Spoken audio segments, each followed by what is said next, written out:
Então, hoje, nosso encontro dominical. Queria de novo, então, dar boas-vindas a todos, dizer que é um orgulho, né, estar com todo mundo aqui participando das nossas reuniões semanais.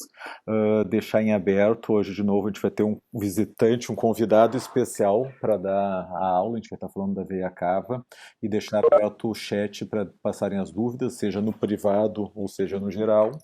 Para as questões de prática, né, usarem o WhatsApp. Foi super legal essa semana, que teve até um caso de TVP que o pessoal de Passo Fundo estava discutindo e mostrando as imagens e tal. Então eu acho que essa é uma experiência que é muito enriquecedora da gente conseguir ter as imagens, conseguir fazer a troca. E de novo, né, a gente vai filmando essas aulas, eu vou liberando elas no canal do YouTube à medida que vai passando a semana, a gente vai organizando. Aqui é o time, né? Que se vocês ouvirem os gritos enquanto eu tô falando, vocês já sabem do que são as risadas e por aí vai. Hoje nós vamos para o nosso nono encontro, avaliação de Veia Cava, né? E quem vai apresentar ela para nós é um colega, o Dr. William Hutzen, que é um colega que trabalha, atua como intensivista em Santa Cruz, no Hospital Santa Cruz e no Hospital Ananeri. O William, apresento ele não só como colega intensivista, mas como um grande amigo, assim como um irmão dentro da terapia intensiva.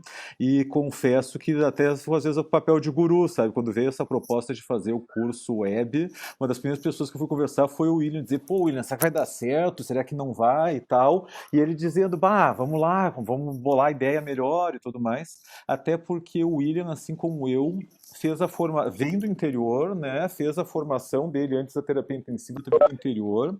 E era interessante, eu sempre lembrando também muito como eu era, assim, uma visão muito cética, sabe? Que vinham aquelas novidades, vinha essa coisa do eco, eu mostrando para ele, ele me olhava e dizia assim, capaz, né? Tipo, lá em Salto do Jacuí ninguém ia acreditar num negócio desses e tal.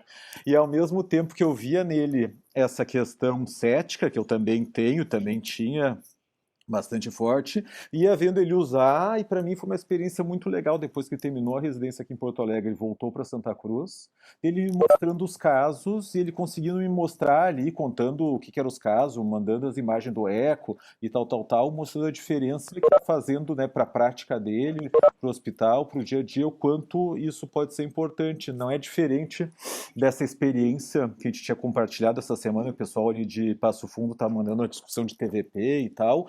Era isso que mesmo depois da residência eu e o William continuava trocando figurinha para mostrar, olha que imagem bonita, olha que caso diferente e tal, e como isso pode ser uma coisa prática, né? Como pode ser algo útil e que a gente possa tornar isso parte da nossa prática.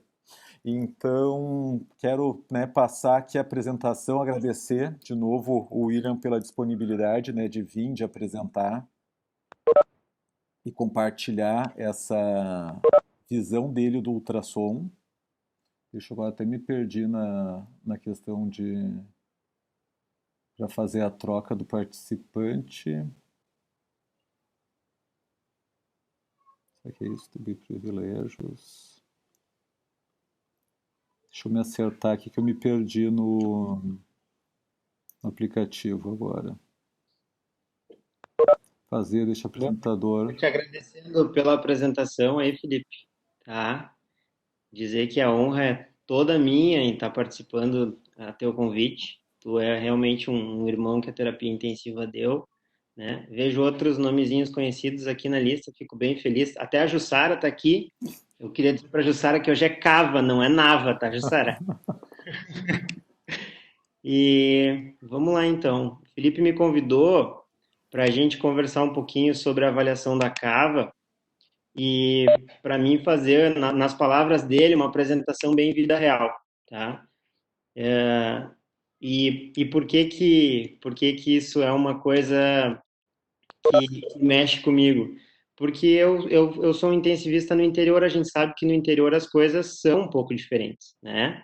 Eu nem imaginava na residência o quanto o conhecimento de eco iria me ajudar na minha vida profissional posteriormente. Quando eu estava na residência, no Hospital Moinhos de Vento, tinha muito recurso à minha disposição, né? A gente sabe que no interior o recurso já não é assim tão fácil. Então, sempre nos ajuda e muito, né, a gente ter um dispositivo que esteja à nossa mão e que possa nos ajudar a tomar decisões, né? Muitas vezes a gente precisa decidir rápido, então todo recurso que puder agregar para que essa decisão tenha maior probabilidade de dar certo, faz uma grande diferença na nossa vida.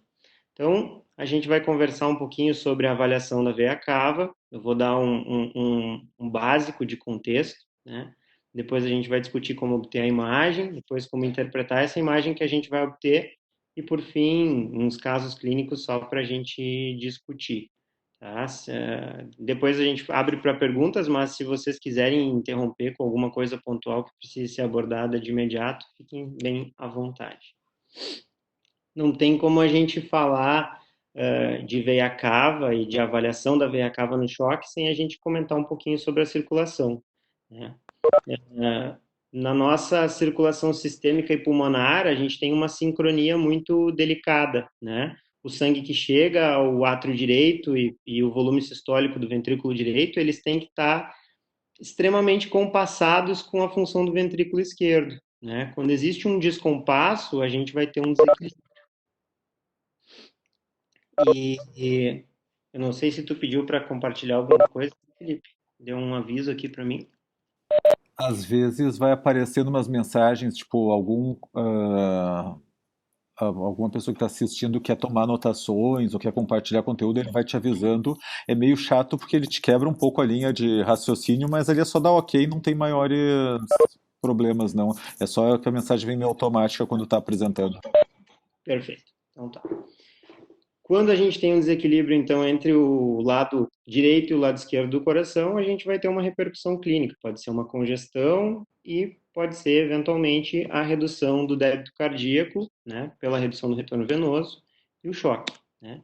Então, o conceito é que o choque ele é um desencontro entre o compasso do lado direito e o compasso do lado esquerdo, né? Esse descompasso, ele por fim vai levar a uma redução do conteúdo de oxigênio ofertado aos tecidos, que é a característica de todo choque.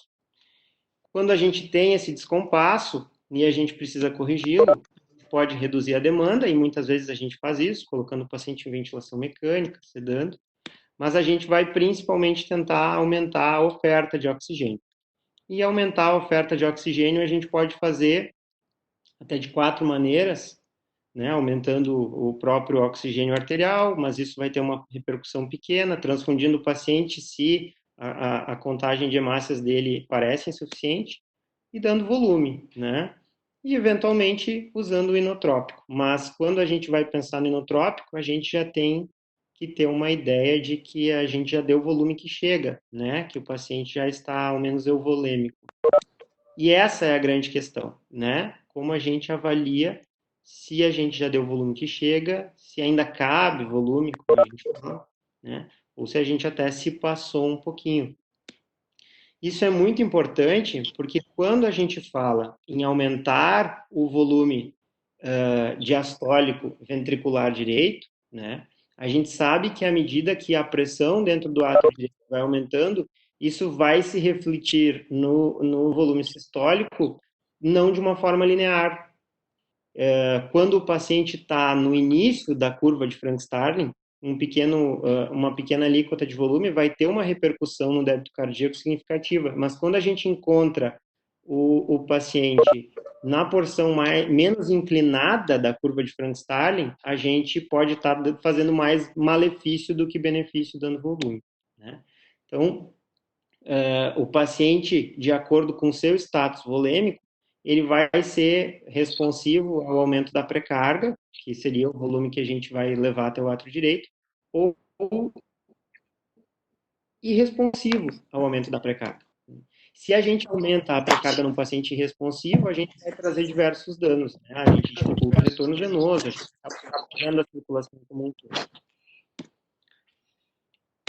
O instrumento básico que a gente tinha para avaliar isso, né, até uma significativa quantidade de anos atrás, era o estetoscópio. Então, a gente ia ali procurando uma terceira bússola que fosse mostrar para a gente que a gente está com o coração já com pressões de enchimento aumentadas.